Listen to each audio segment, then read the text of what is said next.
Dans la leçon d'aujourd'hui, nous allons voir comment insérer des fenêtres dans le mur sans avoir besoin de couper des trous dans le mur. Il y a vraiment plusieurs façons de le faire. Une des façons sera de créer les trous avant avec des booléennes et insérer les fenêtres par la suite. Et une autre méthode serait de dessiner les murs au début et la fin d'une fenêtre. Ensuite, comme ça ici. Donc, arrêter le mur au début de la fenêtre et recommencer à la fin de la fenêtre. Insérer la fenêtre et par la suite dessiner un petit mur en dessous et un autre mur par-dessus. Puis la troisième méthode, c'est tout simplement de placer les fenêtres et les laisser elles-mêmes couper dans le mur avec l'outil lien. Donc, ça dit à 3ds Max de dire à la fenêtre quelle est l'enfant du mur. Donc, elle va s'approprier dans le mur et couper comme on fait dans Revit. Donc, allons-y voir tout de suite comment le faire. Je vais prendre par exemple des fenêtres awning. Pour créer la fenêtre, on sait comment faire. Donc, je vais voir les snaps en on. Les snaps sur les vertices, c'est les endpoints. Je commence sur le début de la fenêtre. Je garde mon doigt enfoncé. Je vais aller jusqu'à l'autre côté. Quand ça snap, je relâche. Je vais aller snapper de l'autre côté pour la profondeur, et pour la suite monter pour la hauteur. Ce n'est pas grave vraiment pour la hauteur, je vais arrêter n'importe où, puis par la suite, je vais faire les ajustements nécessaires. Donc, je vais retourner en mode shading pour voir qu'est-ce que ça donne. Donc, quand on regarde maintenant, on voit que la fenêtre n'a pas coupé dans le mur. C'est pas trop grave. Donc, la première étape serait d'aller prendre l'outil lien et de connecter la fenêtre au mur, comme ça. Donc si on regarde maintenant, voilà, l'ouverture est faite. Maintenant, deuxième chose importante à faire, ce serait de manipuler la fenêtre, ajuster la profondeur. Donc là, comme vous voyez, la profondeur, c'est de 150 mm. Donc je peux le mettre à 100 mm, comme ça. Ça fait plus beau, bien inséré. Le cadre, il est c'était à 50 mm, donc ça ne touche pas. La vitre à 6 mm. Et par la suite, l'ouverture maintenant est à 54. Les panneaux, il y en a 2. Si vous voulez plus que 2 panneaux, 3, 4. Et par la suite, l'ouverture, vous pouvez ouvrir plus, fermer plus, comme ça. Nous allons lui dire de générer des mapping coordinates et des real world map size. Donc, je vais retourner aussi à la hauteur de la fenêtre. La hauteur est 1725, je vais la mettre à 1250. Comme ça. Très bon. Maintenant, la prochaine étape que je vais faire, je vais placer la fenêtre à la bonne hauteur. Donc, je vais faire l'outil move. Et je vais la placer, disons, à 900 mm hauteur. Comme ça. Maintenant, tout simplement, ce que je vais faire, je vais copier ma fenêtre. Avant de le faire, je vais arranger cette fenêtre pour qu'elle soit parfaite. Ensuite, je vais la copier partout. Donc, pour ce faire, la première chose que j'aimerais faire, c'est de générer des matériaux pour des identités de matériaux pour mes objets. Comment je vais faire maintenant? Il va falloir que je crée un matériau qui a plusieurs matériaux dedans et qui ont chacun un numéro d'identité identique à celui-là. Donc je vais aller dans les matériaux, nous allons le faire ensemble. Donc je vais aller prendre n'importe quel matériau. Je fais Get Material. En passant pour ce projet, nous allons effectuer le rendu avec Scanline. Donc, il faut quand même le paramétrer dès le départ pour que seulement les matériaux qui seront visibles avec Scanline seront affichés. Donc, ici dans Render, nous allons choisir Scanline Renderer. ça, on va retourner à la fin pour voir comment effectuer le rendu. Donc, dans les matériaux, je vais aller dans Général et je vais aller prendre Multi-Sub-Object. Donc, qu'est-ce que ça veut dire multi? Ça veut dire plusieurs objets. Donc, je regarde ici, numéro 1, 2, 3, 4, 5. 1, normalement, c'est la vitre. Et 2, c'est le frame. Donc, moi, j'ai 10. En réalité, je n'ai pas besoin de 10, j'ai besoin seulement de 2. Certains matériaux auront plus que 2, mais dans notre cas, c'est seulement 2. Donc, le 1, on va chercher la vitre. Je vais aller prendre un matériau architectural. OK?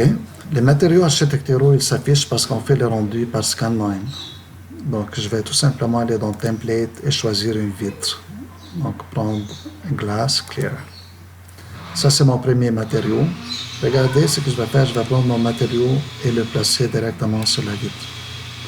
Là, maintenant, je vois que les panneaux des vitres sont visibles.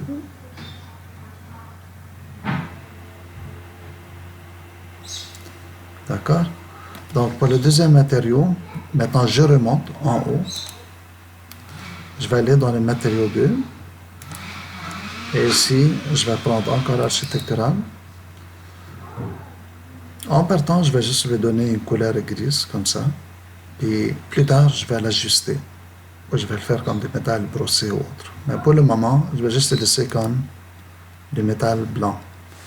Là, ce que je me rends compte, je regarde le cadre, ils ont l'air corrects.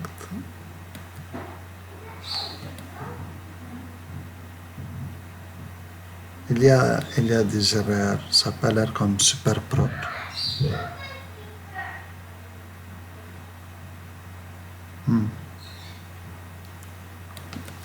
Donc nous on voit ici que le matériau 1 c'est 50, matériau 2 c'est 50, mais normalement il est supposé de les avoir ajustés correctement.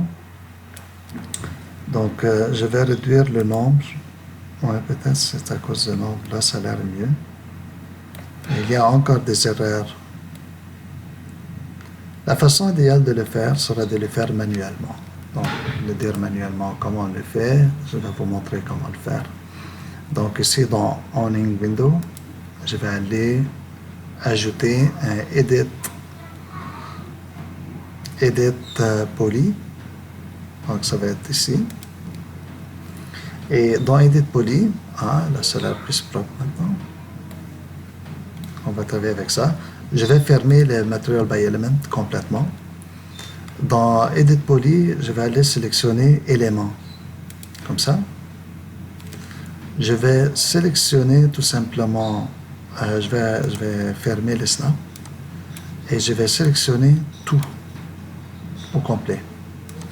Comme ça. Je vais descendre en bas jusqu'à temps que j'arrive au ID. Vous allez voir, c'est un peu vers la fin, juste ici. Et je vais lui dire, tout ça c'est numéro 2. Comme ça. Ensuite, je vais sélectionner uniquement les vitres. Comme ça, avec CTRL, je sélectionne le reste. Et maintenant, ces 3 sélections, je vais lui dire, ça c'est numéro 1. Donc, maintenant, ça devrait être super propre. Regardez bien, la vitre elle est transparente et tout le reste, c'est du cadre. Donc, c'est vraiment intéressant, c'est important de travailler la première fenêtre proprement, ensuite la copier. OK? Donc, ça, cette première fenêtre. S'il y avait des mélanges de matériaux, admettons qu'il y avait un troisième matériau. Troisième matériau, comme quoi? Donc, peut-être le côté extérieur qui sera différent. Là, moi, j'ai sélectionné élément, j'aurais pu sélectionner polygone. Mais avec élément, admettons que je sélectionne ce côté. Okay. Celui-là, je vais l'effacer. Je n'ai pas besoin. Je vais rester dans Edit Poly. Je vais prendre les éléments et je vais sélectionner les éléments extérieurs. Comme ça. Vous voyez comment il prend seulement la surface extérieure. Parce que lui, il est conscient que des fois, les usagers ils aimeraient avoir l'extérieur d'une couleur différente. Donc, je vais retourner dans mon matériau. Je vais ajouter un troisième. Donc ici, je vais aller et je vais lui dire que cette sélection que je viens de faire, c'est ID 3. Comme ça. Et ici, pour ID 3, je vais créer un matériau, par exemple, brun foncé.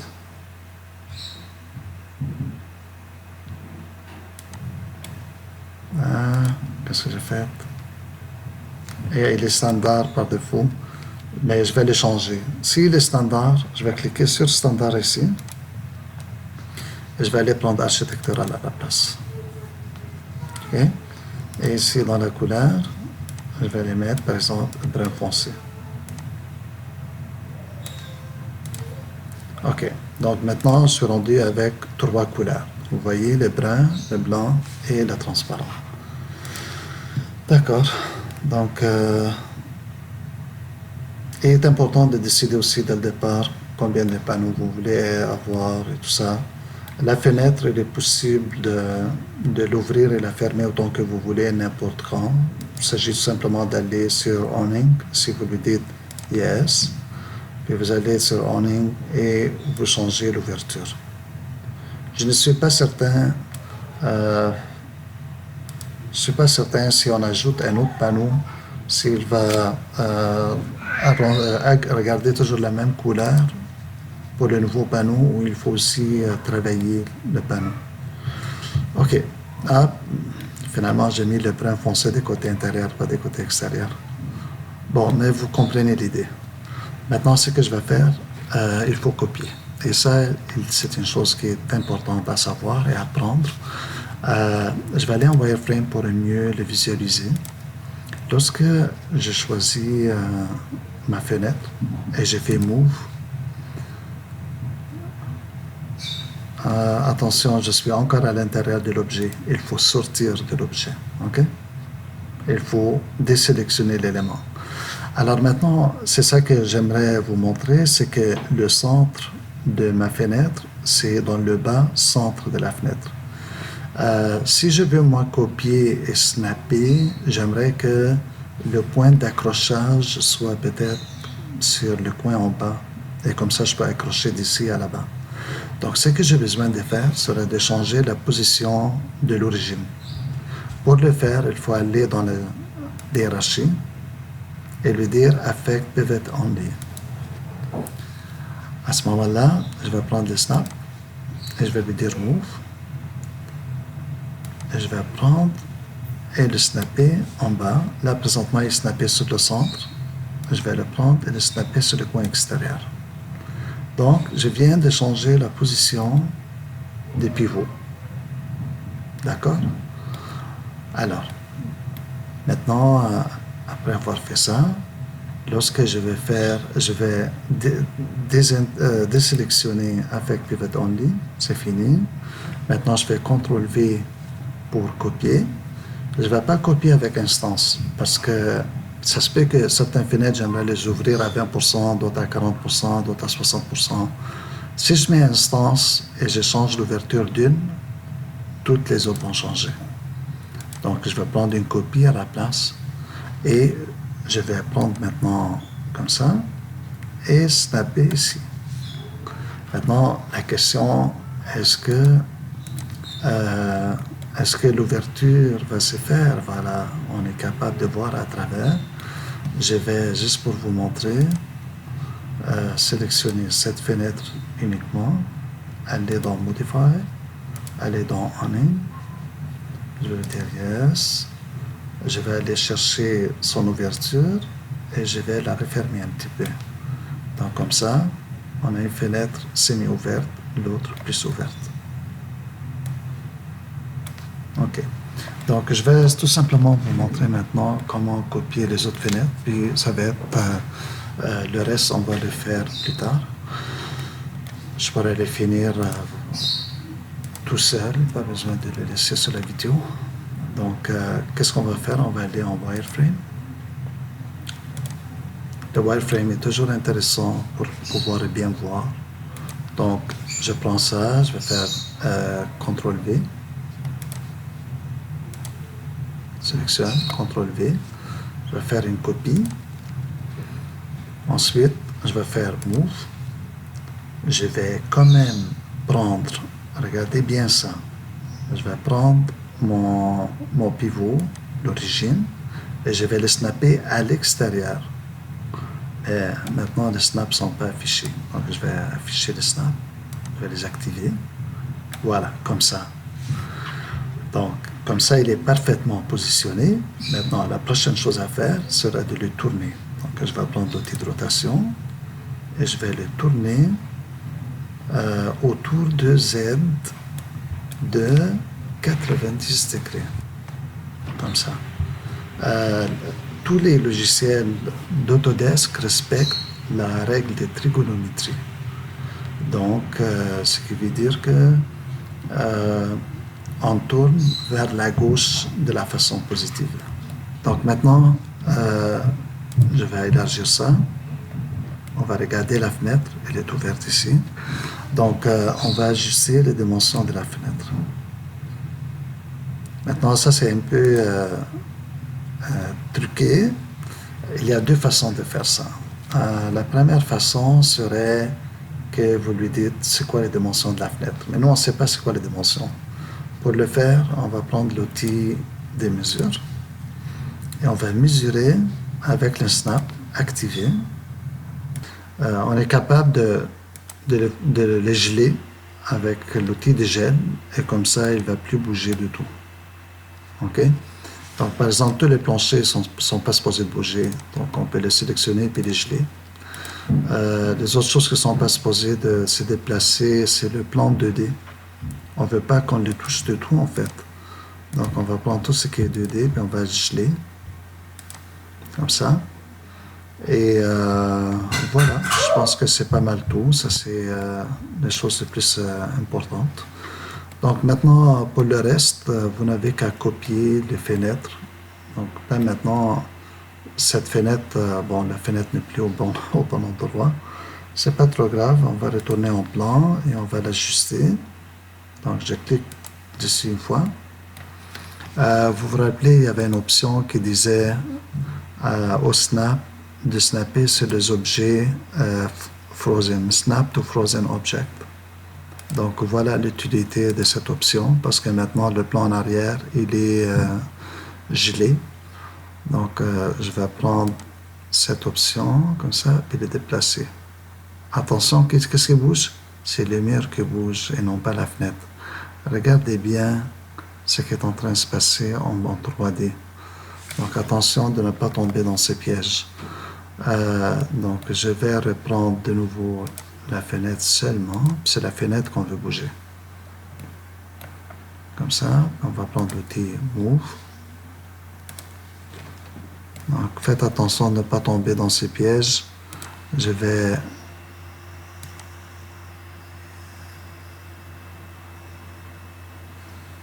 donc la fenêtre en réalité est supposée d'être ici et non pas voilà. Maintenant si je regarde en 3D, c'est tout bien. Ok. Pour les autres, ça devrait être plus facile, surtout quand les fenêtres sont des mêmes grandeurs. Donc, ça devrait très bien aller. Donc, rapidement, si je prends cette fenêtre, je vais en prendre une, pas besoin de prendre les autres, comme ça, juste une. Puis, je vais la copier. Donc, je vais faire CTRL-V. Ensuite, je vais la miroiter, comme ça. Je vais lui dire que le miroir va se faire sur l'axe. Présentement, il est en train de se faire sur l'axe de X. Normalement, supposé. Donc, ici, dit no clone.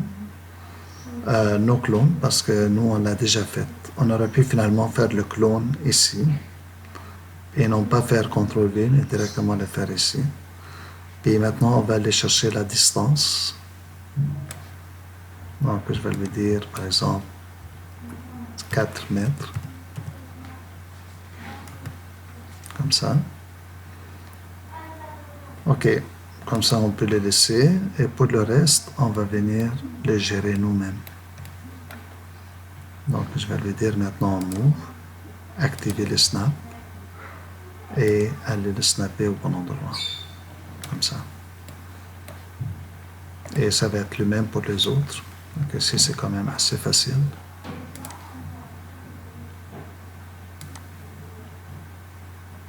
Comme ça. Encore une fois.